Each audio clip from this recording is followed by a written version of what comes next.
Hey guys, Tito James here. I've got something really special for you guys. A special edition smartphone, the realme GT3 Neo Naruto edition. Wag na natin patagalin. Let's show you the unboxing experience. Okay, so here we go. Nakita na naman sa thumbnail, ito yung quote-unquote box ng GT3 Neo na mukhang summoning scroll. So packaging pa lang, ang ganda na ng integration ng theme at ang ganda nito i-display kung collector kayo.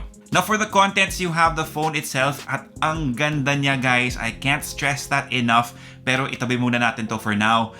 You have the insert for all the documents. We're also getting a free jelly case, pero medyo disappointed ako dito kasi hindi siya pasok sa theme ng special ed phone na to like we saw in some of the promotional material.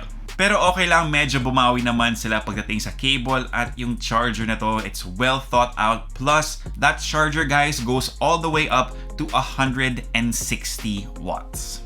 And actually, that's pretty much it for the unboxing experience. But before we continue, I do have to mention na sandali ko lang nahawakan yung phone na to. So I'm hoping that you're not expecting a super in-depth look at the phone's performance. This is more of an appreciation of what realme did to integrate the Naruto theme into this smartphone. I think they really did a fantastic job, especially for those who are big fans of the anime. But anyway, let's dive in. So gaya ng sabi ko, sobrang ganda ng details ng phone na to and there's really no mistaking that this is a Naruto phone. The color theme is classic to Shippuden and bonus points kasi unbox colors din siya, black and orange, so double thumbs up for this. My favorite part of the design is actually the camera array, which they fashioned to look like a Konoha headband. Usually, I'm not a big fan when brands emphasize the cameras with very little purpose, but this looks really, really good. Of course, you also have that Uzumaki sealed in the middle, which begs the question kung Jinchuriki din ba ang phone na to. Sorry na, medyo baduy, but pagbigyan na si Tito, okay?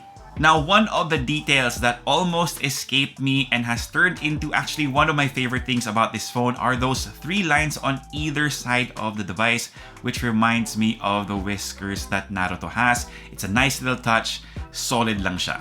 Now, of course, the UI is somewhat themed as well. You have that nice wallpaper featuring Naruto and the 4th, plus some special icons as well. Honestly, this part didn't excite me as much. No, overshadow lang talaga siya ng design ng smartphone. Now, as for what this phone is rocking in terms of its specs, here they are. So under the hood of the realme GT3 Neo is a MediaTek Dimensity 8100 with up to 12GB of RAM and a maximum of 256GB of storage. It has a 6.7-inch Full HD Plus AMOLED display with a refresh rate of 120Hz that supports HDR+. You also have a max capacity for the battery of 5,000 mAh that supports up to 160-watt super dart charging. At para sa cameras naman, you have a 50-megapixel main camera with an aperture of f1.8 and it's equipped with OIS. And with that, you also have an 8-megapixel ultrawide, a 2-megapixel macro, plus for taking selfies, you have a 32-megapixel front camera.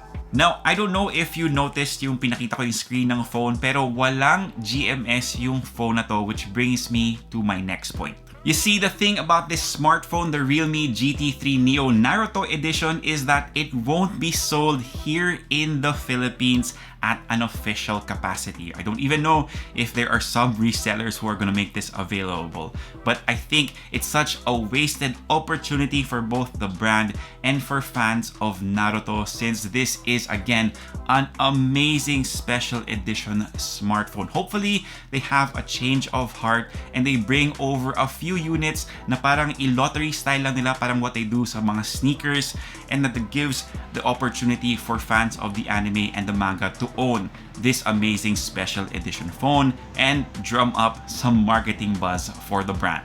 So there you go guys, that's pretty much it. A quick look at what could have been here in the Philippines, the realme GT3 Neo Naruto edition.